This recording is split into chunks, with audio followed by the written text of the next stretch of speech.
Things are heating up at Arsenal yet again. What's new? I said this yesterday that the transfer rumours would just swell and swell and swell. But this time, they're not rumours. These are legit stories. I'm tying out here for TK24 Sports. Thanks for tuning in. Thank you for making this part of your home for football entertainment. Let's get into it. Arsenal are making waves. But before we get into the major stories, let's jump on this. Miles Lewis-Skelly has signed his new long-term contract at Arsenal. He'll be staying a Gooner for a long time, and he wants to leave a legacy. The only legacy I can give to Miles Lewis-Skelly is this: never change your squad number. Let me move up a little bit. Never change the 49. That's your first number. Make that your final number. Because when the years goes by and you decide to leave at some point, you can retire the number 49 as long as you leave a legacy behind to do so. Okay, now let's move on to the stories. Viktor Gyökeres. That's right, Viktor Gyökeres, Benjamin Sesko. You're bored of it, but you don't need to be bored of it anymore. Viktor Gyökeres has chosen Manchester United. He's given them he's done the U-turn and given them the priority now over Arsenal. Main reason, Benjamin Sesko. That's it, Benjamin Sesko. He has now followed Arsenal on Instagram. His agent has followed Arsenal on Instagram. I reported this yesterday. It's no big news, but it is huge in this point. Benjamin Sesko was following Manchester City before. Whether you knew that or not, I've done my little Cluedo stuff, and I was always following this situation. But Viktor Gyökeres is now willing to join Manchester United because he now knows that Arsenal are making moves for Benjamin Sesko in the sense of the personal terms that have been agreed between Arsenal and Benjamin Sesko. It's been done. Just because it's not reported does not mean it's not being done. Arsenal on the final stages with RB Leipzig now to find out, okay, what's the final parameters to get this deal done? What is the money that's involved and how can we break this down before a bid goes in? But people are thinking, where's the bid? Where's the bid? Where's the bid? It doesn't work that way. How it works, they have a dialogue first. They have conversations going back and forth between intermediaries, and they then discuss, okay, this is the parameters. This is what we're looking for. This is what we're willing to accept for a term to be accepted. Arsenal, being Arsenal, would then look at that and go, okay, let's just put in this little cheeky bit to get close to it to start the ball rolling. Because even if you put the first bid in as to what the selling club is willing to take, they will still come back and give you another figure. That's just how it works. Arsenal will put the first bid in. Now I will say Tuesday, and why I'm saying Tuesday is because Monday, Martin Zubimendi will be unveiled as an Arsenal player. They're not going to take the limelight away from Martin Zubimendi being unveiled as an Arsenal player.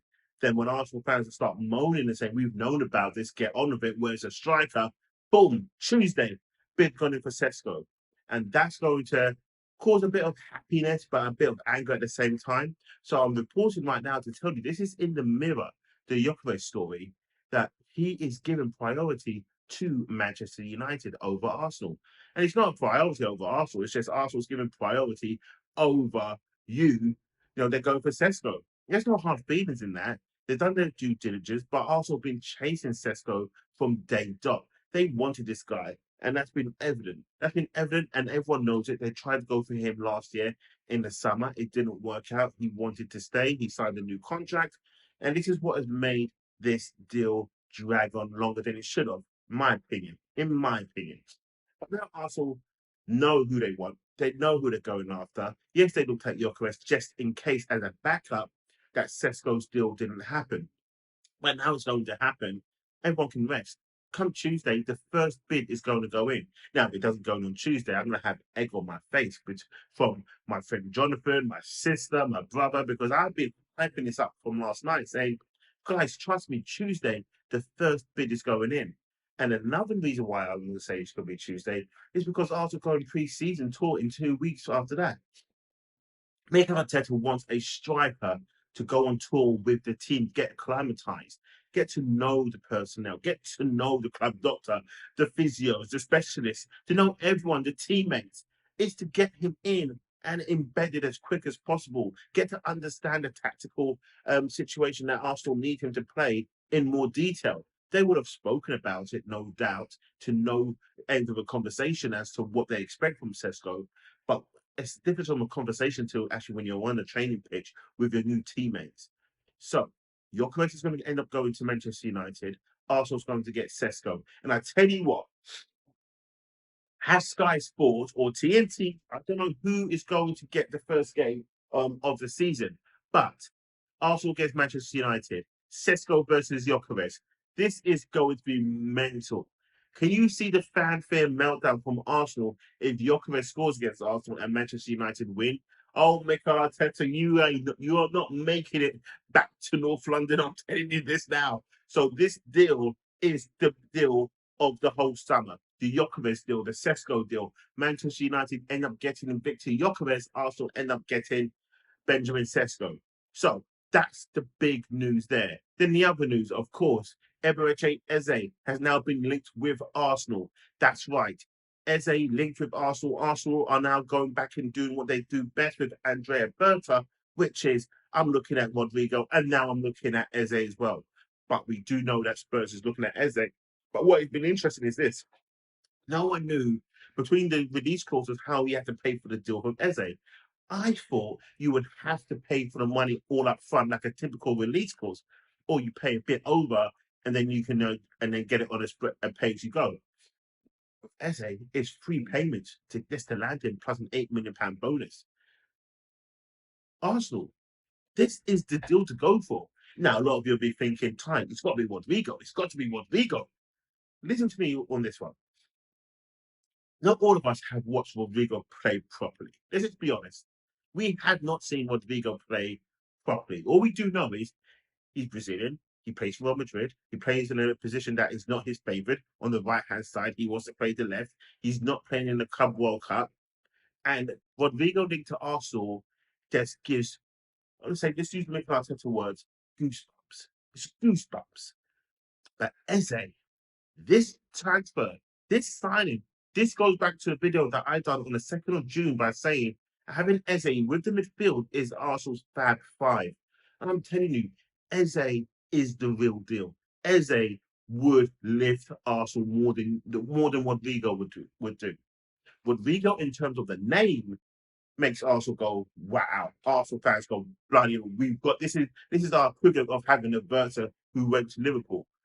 Rodrigo is going to be a nice name, but Eze would have impacted Arsenal the way Ian Wright did, who impacted Arsenal. Now, if you're old enough and you was, fortunate enough to see Wrighty play, then you know what Wrighty means to Arsenal. Wrighty is Arsenal, in my opinion. People think of Ian Wright. I mean, Thierry Henry, it's Ian Wright. The charisma, the charm, the goals, everything. He played in a different era to Henry. But Henry, yes, overall player, Henry's a better player. I get that. But Ian Wright, my God, that man was just different. And Eze is different to Rodrigo. I've seen Rodrigo play. He's a nice player. He is a fantastic player. But Eze, one thing is this. He plays in the Premier League. Now here's the second. He's acclimatized in the Premier League. Here's the third. He knows the teams in the Premier League. Here's the fourth. He knows everyone's system, set up plays. Number five, he scores goals in the Premier League and makes assists. Rodrigo has none of those things going for him. So adjusting to the Premier League is going to be easier, and playing for a new team in the Premier League is going to be easier for Eze than it is going to be for Rodrigo. Rodrigo, when he leaves Real Madrid, should he leave, he's leaving with a chip on his shoulder. Now, some say with a chip on your shoulder, you can play better. But with Eze, he's leaving on good terms. He's leaving, going back home to Arsenal from where he did play as a youngster. He's going to return to Arsenal and light up the Emirates. Believe me, Eze coming to Arsenal is better than Rodrigo coming to Arsenal. But should it be that Rodrigo comes in, doesn't mean I'm going to be all upset because Eze didn't come in. No, I'm going to embrace it and I'll be like, okay, we've got a big name coming to Arsenal, but we don't know what this big name's going to do when he comes to Arsenal, to the Premier League. Is he going to get his ass kicked all over the damn pitch? More than likely, yes. But is Eze? No.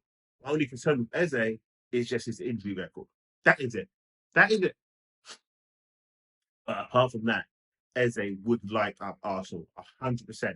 A front three of Eze, Sesko, and Saka. Oh my Lord. And then you got the locksmith passing the balls through and unlocking the balls in a Martin Odegaard. Shamala. Shamala. I'm telling you, that is an exciting front three. Yes, Rodrigo, a Sesko, and a Saka is exciting as well. It's exciting on paper, but we know what we're going to get from Eze. We just don't know what we're going to get from Rodrigo. That's my point in that one. Okay. So that's my thoughts. What's your thoughts? I would love to know. Road to 1,000 subscribers is still on. I've got a new subscriber this morning. I was excited. I was like, oh my God, here we go. 989. But we still need the first 1,000. We still need you to help me, for me to help you. Keep on giving you great shows every day we upload. Now, what are you waiting for? Hit that subscribe button.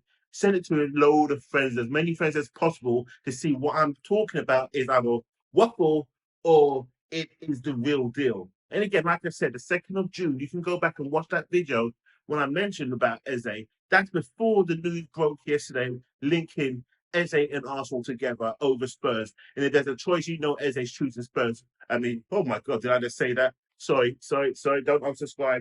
You know I meant to say Arsenal. You know I meant to say Arsenal. Gotcha. So, subscribe to the show. Thank you for watching. I'm tying out here for TK24 Sports.